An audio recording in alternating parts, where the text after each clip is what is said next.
ஒரே நாளில் இருமுறை தங்கம் விலை அதிகரித்ததால் நகை வாங்குவோர் அதிர்ச்சிக்குள்ளாகினர். கடந்த வாரத்தில் திங்கட்கிழமை செவ்வாய்க்கிழமைகளில் காலை மாலை என 2 வேளைகளிலும் தங்கத்தின் விலை அதிகரித்து பொதுமக்களை கவலையடைய செய்தது. அதன்பின் 2 நாட்களாக குறைந்த தங்கம் விலை வெள்ளிக்கிழமை மீண்டும் கணிசமாக உயர்ந்தது. இந்நிலையில் வாரத்தின் முதல் வேளை நாளான திங்கட்கிழமை காலை ஆபரண தங்கத்தின் விலை மீண்டும் உயர்ந்து இதுவரை இல்லாத புதிய உச்சம் தொட்டது. கிராமுக்கு 60 ரூபாய் உயர்ந்து 10,700 ரூபாயும், சவரனுக்கு 480 ரூபாய் உயர்ந்து 85,600 ரூபாயும் விலை நிர்ணயிக்கப்பட்டது. இந்நிலையில் மாலை சவரனுக்கு மீண்டும் 560 ரூபாய் உயர்ந்து 86,160 ரூபாய்க்கு விற்பனை செய்யப்பட்டு வருகிறது. இதனால் ஒரே நாளில் ஒரு சவரன் தங்கத்தின் விலை 1,040 ரூபாய் உயர்ந்து புதிய உச்சத்தை தொட்டது.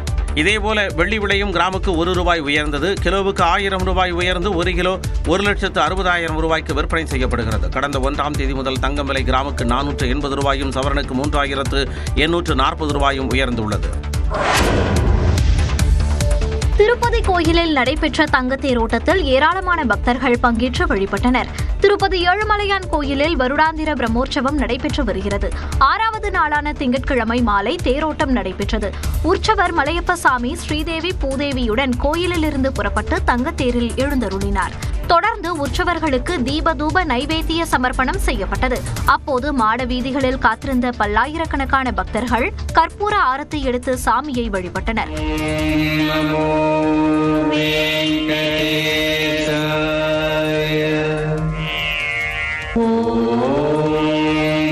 தொடர்ந்து மாலையில் கஜவாகன புறப்பாடு நடைபெற்றது. இதில் தமிழ்நாடு, கேரளா, கர்நாடகா, மகாராஷ்டிரா, ஒடிசா உள்ளிட்ட மாநிலங்களில் இருந்து வந்த கலைஞர்கள் தங்களின் மாநிலங்களின் குச்சிப்புடி, கதகளி, பரதநாட்டியம் ஆகிய கலைகளை அரங்கேற்றினர்.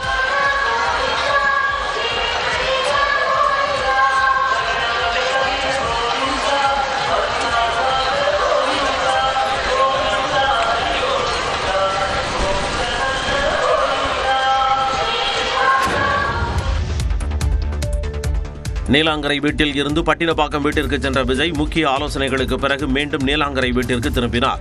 கரூரில் சனிக்கிழமை நடந்த விஜயின் மக்கள் சந்திப்பு கூட்டத்தில் ஏற்பட்ட நெரிசலில் சிக்கி குழந்தைகள் உட்பட 41 பேர் உயிரிழந்தனர். அன்றிரவே கரூரில் இருந்து திருச்சிக்கு சென்று அங்கிருந்து தனி விமானத்தின் மூலம் சென்னை வந்த விஜய் நீலாங்கரை வீட்டிற்கு திரும்பினார். விமான நிலையங்களில் செய்தியாளர்களின் கேள்விக்கு அவர் எந்த பதிலும் சொல்லாத நிலையில் அறிக்கை மூலம் வருத்தம் தெரிவித்ததுடன் நிவாரணத் தொகையும் அறிவித்தார். இதனால் பாதிக்கப்பட்டவர்களை எப்பொழுது நேரில் சந்திப்பார் என்ற கேள்வி எழுந்திருந்தது. இந்நிலையில் சுமார் 34 மணி நேரத்திற்கு பிறகு நேற்று காலை தனது வீட்டில் இருந்து விஜய் வெளியே வந்தார். நீலாங்கரை வீட்டில் இருந்து பட்டினப்பாக்கம் வீட்டிற்கு சென்ற விஜய் அங்கு சுமார் 10 மணி நேரம் தங்கியிருந்தார். அங்கு கரூர் நெரிசல் சம்பவம், நீதிமன்ற வழக்கு உள்ளிட்டவை குறித்து விஜய் ஆலோசனை நடத்தியதாக கூறப்படுகிறது. மேலும் கரூருக்கு விஜய் செல்வது, அடுத்த கட்ட நகர்வு உள்ளிட்டவை குறித்தும் ஆலோசித்ததாக சொல்லப்படுகிறது. இதையடுத்து அவர் மீண்டும் நீலாங்கரை வீட்டிற்கு திரும்பினார். கரூர் துயரத்தில் பாதிக்கப்பட்டவர்களை நேரில் சந்தித்து ஆறுதல் கூறிய மத்திய நிதியமைச்சர் நிர்மலா சீதாராமன், நாட்டிலேயே இதுபோன்ற சம்பவம் இனி நடக்கவே கூடாது என்று கூறினார். கூட்ட நெரிசல் ஏற்பட்ட வேலுசாமிபுரத்தில் மத்திய நிதியமைச்சர் நிர்மலா சீதாராமன் மற்றும் மத்திய இணையமைச்சர் எல் முருகன் ஆகியோர் நேரில் பார்வையிட்டு ஆய்வு செய்தனர். அங்கு பரப்புரை கூட்டத்தில் பங்கேற்றவர்களின் காலணிகள் சிதறி கிடந்ததையும் பார்வையிட்டனர். பிறகு கரூர் அரசு மருத்துவக் கல்லூரி மருத்துவமனைக்கு சென்று அங்கு நெரிசலால் பாதிக்கப்பட்டு சிகிச்சை பெற்று வருபவர்களிடம் நலம் விசாரித்தனர். அவர்களுக்கு அளிக்கப்படக்கூடிய சிகிச்சைகள் குறித்த விவரங்களை மருத்துவர்களிடம் கேட்டறிந்தனர்.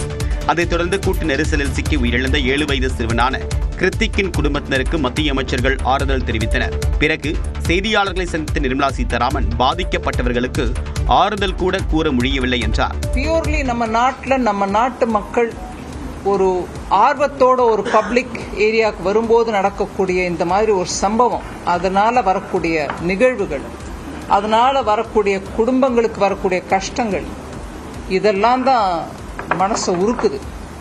பாதிக்கப்பட்டவர்களுக்கு பிரதமர் அறிவித்த நிதியை விரைவாக பெற்றுத்தர நடவடிக்கை எடுக்கப்படும் என்றும் மத்திய அமைச்சர் தெரிவித்தார்.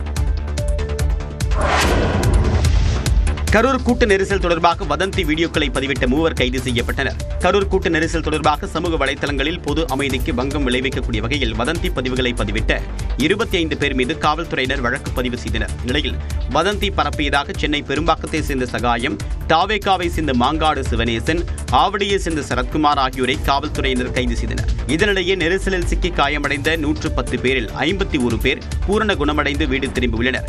எஞ்சிய 59 பேரில் 51 பேருக்கு கரூர் அரசு மருத்துவமனையிலும் 8 பேருக்கு தனியார் மருத்துவமனையிலும் சிகிச்சை அளிக்கப்பட்டு வருவதாக மாவட்ட ஆட்சியர் தெரிவித்துள்ளார். நாடகங்களை நடத்தி பழக்கப்பட்டவர்களுக்கு எல்லாமே போட்டோ ஷூட்டாகத்தான் தெரியும் என்று எதிர்க்கட்சித் தலைவர் எடப்பாடி பழனிசாமிக்கு அமைச்சர் அன்பில் மகேஷ் பதிலடி கொடுத்துள்ளார். கரூர் சம்பவம் தொடர்பான ஒருநபர் விசாரணை ஆணையம் ஒருதலை பட்சமாக இருப்பதாகவும் எடப்பாடி பழனிசாமி குற்றம் சாட்டியிருந்தார்.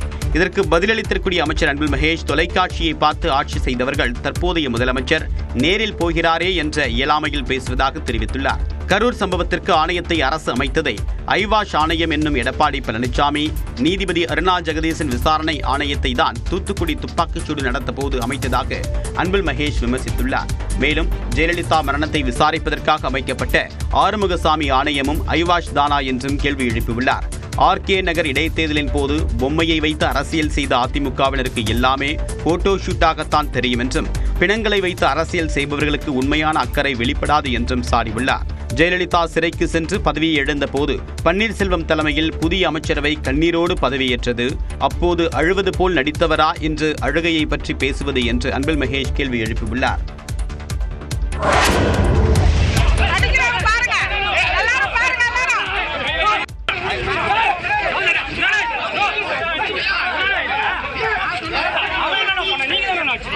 வேலூர் மாவட்டம் பேரணாம்பட்டு அருகே போஸ்டர் ஒட்டுவதில் ஏற்பட்ட தகராறில் போலீசார் முன்னிலையில் தாவேக மற்றும் திமுகவினர் மோதிக்கொண்டதால் பரபரப்பு ஏற்பட்டது. தாவேக தலைவர் விஜயின் பரப்புரையின் போது கூட்ட நெரிசல் ஏற்பட்டு பலர் உயிரிழந்ததை கண்டித்து தமிழ்நாடு முழுவதும் போஸ்டர்கள் ஒட்டப்பட்டுள்ளன. இந்த போஸ்டர்களை மாணவர் சங்கத்தினர் ஒட்டியதாக கூறப்படுகிறது.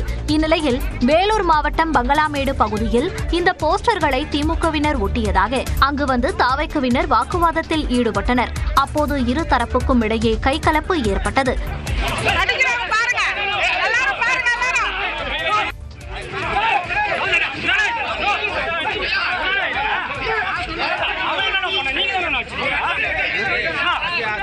தகவல் அறிந்து போலீசார் வந்த நிலையில் அவர்களையும் மீறி இரு தரப்பினரும் தாக்கிக் கொண்டனர். அவர்களை போலீசார் கலைத்தனர். இதனையடுத்து திமுகவினர் மீது நடவடிக்கை எடுக்க வேண்டும் என கூறி தாவேகவினர் மறியலில் ஈடுபட்டனர்.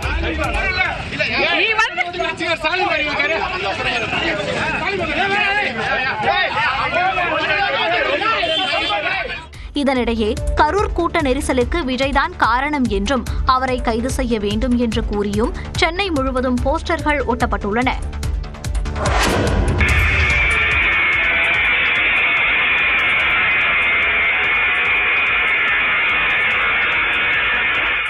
இப்படி சிரமப்பட்டு கட்டிங் மிஷினை வைத்து ஷட்டரை துளையிட்டு உள்ளே செல்வதற்கு பிளான் செய்யக்கூடிய இவருக்கு பாவம் தெரியவில்லை.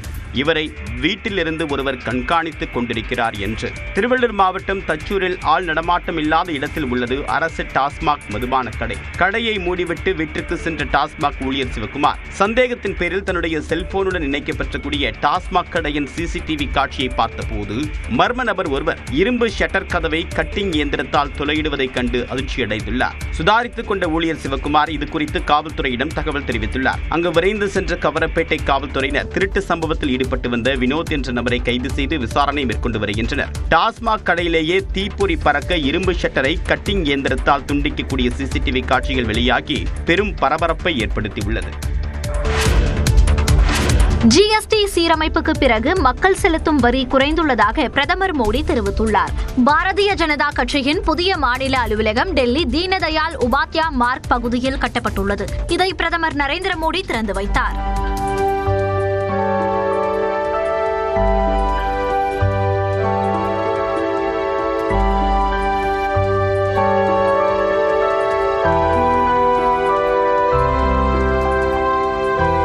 பேசிய பிரதமர், காங்கிரஸ் ஆட்சியின் போது ஆண்டுக்கு 2 லட்சத்துக்கு அதிகமான ஊதியம் பெறுபவர்கள் வருமான வரி செலுத்தியதாகவும் தற்போது 12 லட்சம் ரூபாய் வரை வருமான வரி வசூலிக்கப்படுவதில்லை என்றார்.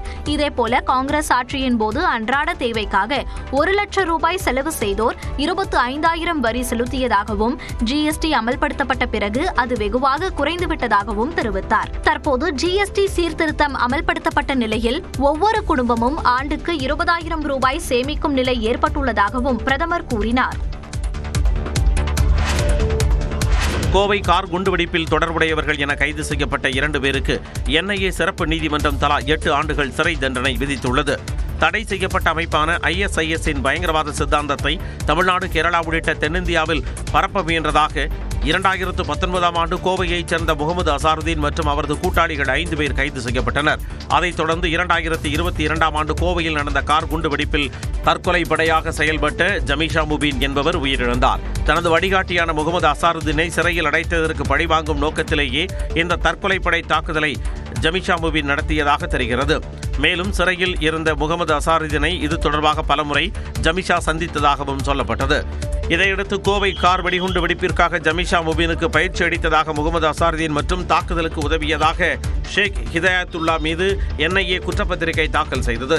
இதுகுறித்த வழக்கை விசாரித்த எர்ணாகுளம் சிறப்பு நீதிமன்றம் 3 வெவ்வேறு பிரிவுகளில் 2 பேருக்கும் தனித்தனியே தலா 8 ஆண்டுகள் சிறை தண்டனை விதித்துள்ளது.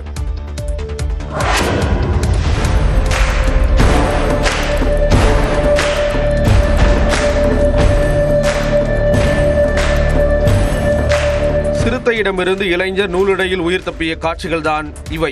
நீலகிரி மாவட்டம் கோத்தகிரியில் உள்ள தனியார் எஸ்டேட்டின் உணவு விடுதியில் ஒருவர் அமர்ந்திருந்த நிலையில் திடீரென பூனை ஒன்று தலைதெறிக்க ஓடியுள்ளது. அதன் பின்னே சிறுத்தையும் விடுதிக்குள் நுழைந்ததை கண்ட அந்த நபர் பதறியடித்து ஓட்டம் பிடித்தார்.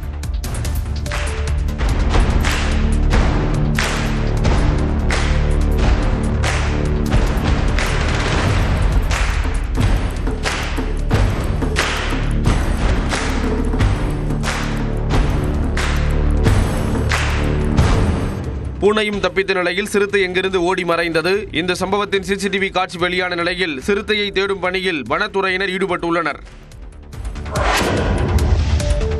அமெரிக்க அதிபர் டிரம்ப் உடனான பேச்சுவார்த்தையை அடுத்து காசா உடனான போர் நிறுத்தத்திற்கு இஸ்ரேல் பிரதமர் நெத்தன்யாகு ஒப்புக்கொண்டார். கடந்த 2023ஆம் ஆண்டு அக்டோபரிலிருந்து இஸ்ரேல் ஹமாஸ் இடையே தொடர்ந்து போர் நடைபெற்று வருகிறது. இஸ்ரேல் ஹமாஸ் போரால் இதுவரை 64,800க்கும் மேற்பட்டோர் உயிரிழந்தனர். மேலும் 1.5 லட்சத்திற்கும் மேற்பட்டோர் காயமடைந்த நிலையில் காசா நகரமே உருக்குலைந்தது. இஸ்ரேல் காசா இடையே போர் நிறுத்த பேச்சுவார்த்தை பல்வேறு கட்டங்களாக நடைபெற்ற போதும் அது சாத்தியமாகவில்லை. இந்நிலையில் காசா உடனான போரை நிறுத்த அமெரிக்க அதிபர் டிரம்ப் நடத்திய பேச்சுவார்த்தைக்கு இஸ்ரேல் பிரதமர் நெத்தன்யாகு ஒப்புக்கொண்டதாக வெள்ளை மாளிகை தெரிவித்துள்ளது. டிரம்பின் அழைப்பை ஏற்று இஸ்ரேல் பிரதமர் நெத்தன்யாகு அமெரிக்கா சென்ற நிலையில் பேச்சுவார்த்தை நடத்தப்பட்டு டிரம்பின் காசா போர் நிறுத்த முன்மொழிவுக்கு நெத்தன்யாகு ஒப்புக்கொண்டதாக வெள்ளை மாளிகை தெரிவித்துள்ளது. அடுத்த கட்டமாக ஹமாஸ் தரப்பிடம் எகிப்து மற்றும் கத்தார் நாடுகள் அமைதிக்கான பேச்சுவார்த்தையில் ஈடுபட உள்ளன.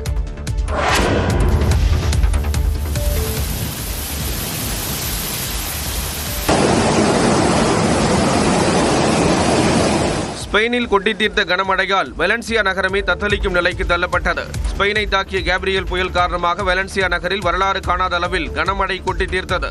ஏறத்தாழ 8 மணி நேரத்தில் 200 மில்லிமீட்டர் அளவுக்கு மழை கொட்டி தீர்த்ததால் குடியிருப்புகள், வணிக வளாகங்கள், மெட்ரோ ரயில் நிலையம் உள்ளிட்ட இடங்களில் வெள்ள நீர் பெருக்கெடுத்து ஓடியது.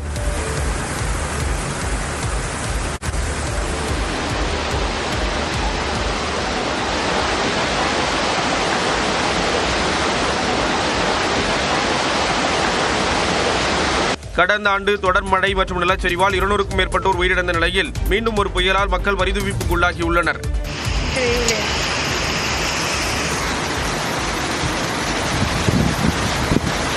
மழையால் மக்களின் இயல்பு வாழ்க்கை கடுமையாக பாதிக்கப்பட்ட நிலையில் அதீத கனமழைக்கான ரெட் அலர்ட் விடுக்கப்பட்டுள்ளது. 50 ஓவர் மகளிர் உலகக்கோப்பை கிரிக்கெட் போட்டித் தொடர் இன்று தொடங்கும் நிலையில் முதல் போட்டியில் இந்தியா, இலங்கை அணிகள் மோதுகின்றன. 13வது பெண்கள் உலகக்கோப்பை கிரிக்கெட் தொடர் இன்று முதல் நவம்பர் 2ஆம் தேதி வரை இந்தியாவில் நடைபெறுகிறது. மும்பை, கவுஹாத்தி, இந்தூர், விசாகப்பட்டினம் ஆகிய நகரங்களில் நடைபெறும் போட்டிகளில் ஆஸ்திரேலியா, வங்கதேசம், இங்கிலாந்து, இந்தியா, நியூசிலாந்து, பாகிஸ்தான், தென்னாப்பிரிக்கா, இலங்கை ஆகிய நாடுகள் பங்கேற்கின்றன. இதில் பாகிஸ்தான் விளையாடும் போட்டிகள் மட்டும் இலங்கையின் கொழும்பு நகரில் நடைபெறுகின்றன.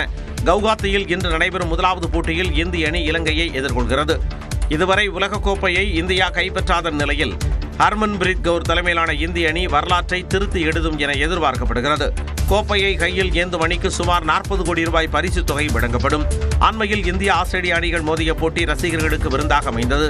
அதே சூட்டோடு முதல் முறையாக கோப்பையை வெல்லும் முனைப்புடன் இந்தியா களமிறங்குகிறது.